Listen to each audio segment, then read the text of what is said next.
Halo guys, selamat datang di channel Aresa Pahlawan. Oke, di depan saya saat ini ada motor Yamaha Mio Gear ya. Oke, di video kali ini saya mau share ke kalian review singkat tentang si Mio Gear ini. Juga pertimbangan apa yang saya ambil ketika meminang si Mio Gear ini guys. Nah, jadi buat kalian yang mau tahu detail lengkapnya, ikuti terus videonya guys.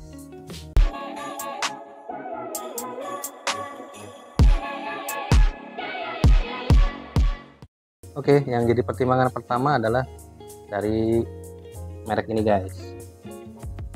Ya, si Mio Gear ini melengkapi proses migrasi saya dari semula pengguna motor bermerek lambang sayap. Nah, sekarang sudah beralih semuanya ke merek Yamaha ini guys. Nah, makanya ketika istri minta motor baru, langsung sasarannya di merek Yamaha ini guys, dan akhirnya jatuh pilihan ke si Mio Gear. Nah, pertimbangan berikutnya itu dari sisi desain motornya.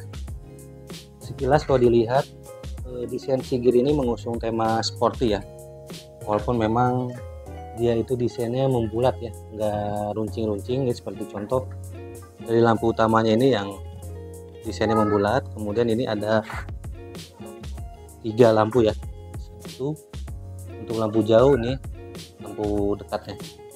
Kemudian lampu sennya ini mengadopsi seperti Maxi Yamaha ya, di bagian sayapnya kanan kiri. Nah, dari sampingnya kurang lebih seperti ini. Lampu belakangnya juga ini mirip-mirip seperti NMAX yang lama ya, jadi dari bawah keluar ke dalam.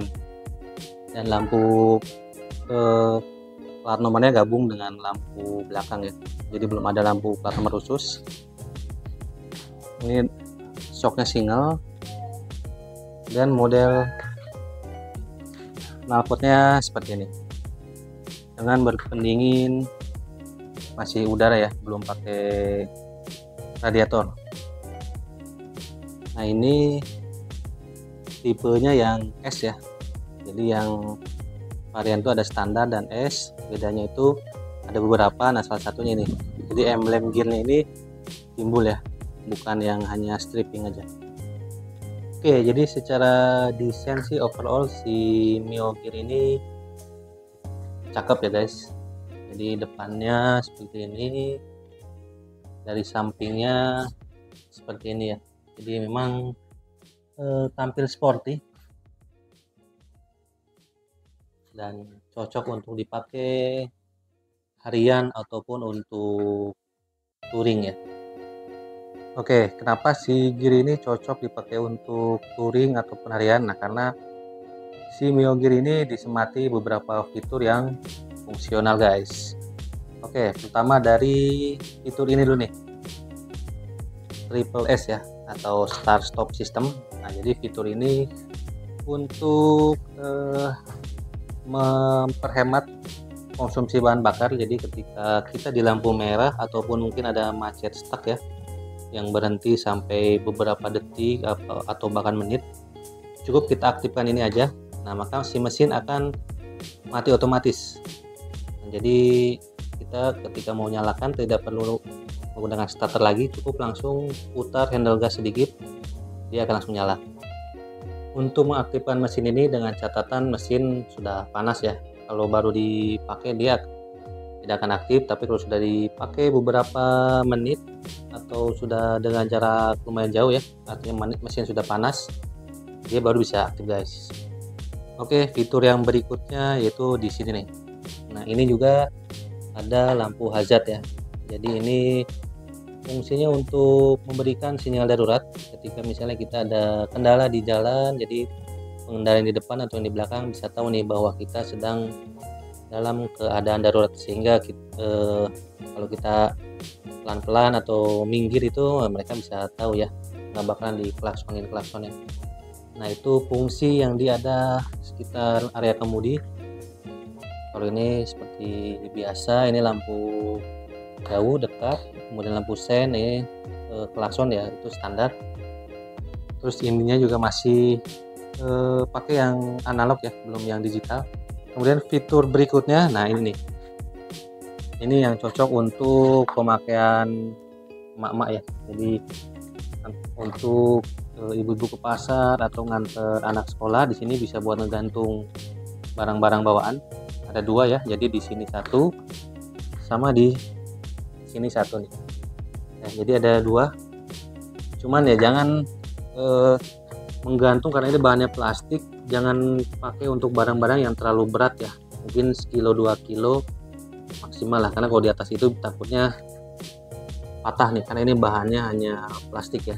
Jadi kalau yang berat ya paling simpan di decknya. Ini fungsi decknya rata itu ya tentu untuk simpan barang ya. Jadi di sini cukup luas, ada mungkin sekitar 40 cm di sini. Di tengahnya ini sekitar 10 cm cukup lah, tapi kalau galon sih kayaknya nggak muat ya. Tapi untuk bawa barang plastik atau belanjaan dari pasar, nah ini masih cukup guys. Nah kemudian untuk ukuran bagasinya ya, karena tangkinya masih di bawah jok ya, otomatis akan memakan space untuk bagasi ya. Jadi bagasinya tidak terlalu besar karena ya di sini pakai untuk area penyimpanan aki ya. Jadi ya ini helm pasti nggak akan muat, dan barang pun ini tidak terlalu muat banyak ya. Jadi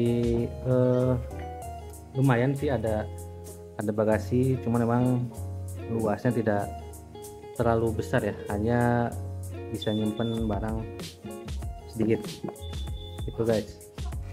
Nah ini untuk tangkinya di sebelah sini. Nah sama ini ya, jadi ini ada tempat air minum yang cukup dalam, jadi mungkin bisa untuk ukuran tumbler yang 500 ml kayaknya muat ya, walaupun masih nongol tapi aman untuk disimpan di situ. Hanya disarankan sih jangan sekali-kali naruh handphone di sini ya, karena ya handphone bisa rusak, juga menambah resiko dijamret di jalan ya. Jadi sebaiknya ini untuk air minum lah. Kalau untuk barang-barang berharga karena ini nggak ada tutupnya ya, sebaiknya tetap di tas guys. Itu untuk fitur akomodasinya ya. Kemudian ada lagi ini, nah ini fitur penunjang nih, bisa untuk ojol ataupun touring ya. Nah untuk pengisian handphone baterai, jadi walaupun memang masih pakai adaptor lagi ya, belum langsung Type C atau Type A, nah harus, tapi adanya fungsi power outlet ini bisa membantu kita ketika dalam perjalanan jauh handphone atau alat-alat elektronik seperti kamera ya atau power bank itu dalam kondisi lowbat, jadi itu bisa kita pakai guys. Oke, nah untuk fitur berikutnya di sini guys. Jadi di sini itu untuk pijakan anak kecil ya. Ini untuk pijakan orang dewasa atau yang memang kakinya sampai ke sini. Kalau anak-anak yang kakinya belum bisa nyampe ke footstep bawah, disediakan ini nih. Jadi ini ada gerigi-geriginya buat biar ngegrip ya. Jadi ketika nyimpen kaki di sini itu nggak licin. Nah ini tentu berfungsi buat kalau kita ngebonceng anak-anak yang umurnya mungkin 5 tahunan kan kadang belum nyampe ke sini ya. Oke, ini berfungsi guys. Jadi supaya dia lebih kakinya bisa nopang ke sini, jadi lebih stabil dia. Megang di belakangnya nggak akan pegal juga ya kakinya ya, karena nggak ngegantung. Nah fitur berikutnya, si gear ini ada remote ya, tapi ini bukan remote untuk kunci. Ini hanya untuk sekedar mengetahui posisi ketika kita parkir di tempat parkir yang cukup luas ya. Mungkin kita lupa posisi motor kita di mana. Nah fungsi si remote ini di sini guys, kita cukup tekan tombol ini, motor otomatis akan bunyi ya. Jadi kalau kita lagi ke mall misalnya atau area-area yang ramai, cukup pencet aja, kita bisa tahu nih posisi kendaraan kita diparkir di mana. Oke, si Yamaha ini dibekali mesin Blue Core 125 cc ya, dengan berpendingin udara. Jadi dia belum pakai radiator ya, masih menggunakan sistem pendingin udara ya. Jadi pakai kipas. Jadi si kipas ini berfungsi untuk mendinginkan mesin ya. Kita akan coba tes nyalakan mesin si Mio Gear ini ya. Oke, jadi Mio Gear ini sudah menggunakan smart generator system ya. Jadi starternya itu udah halus banget, nggak seperti model-model yang lama ya yang masih kasar.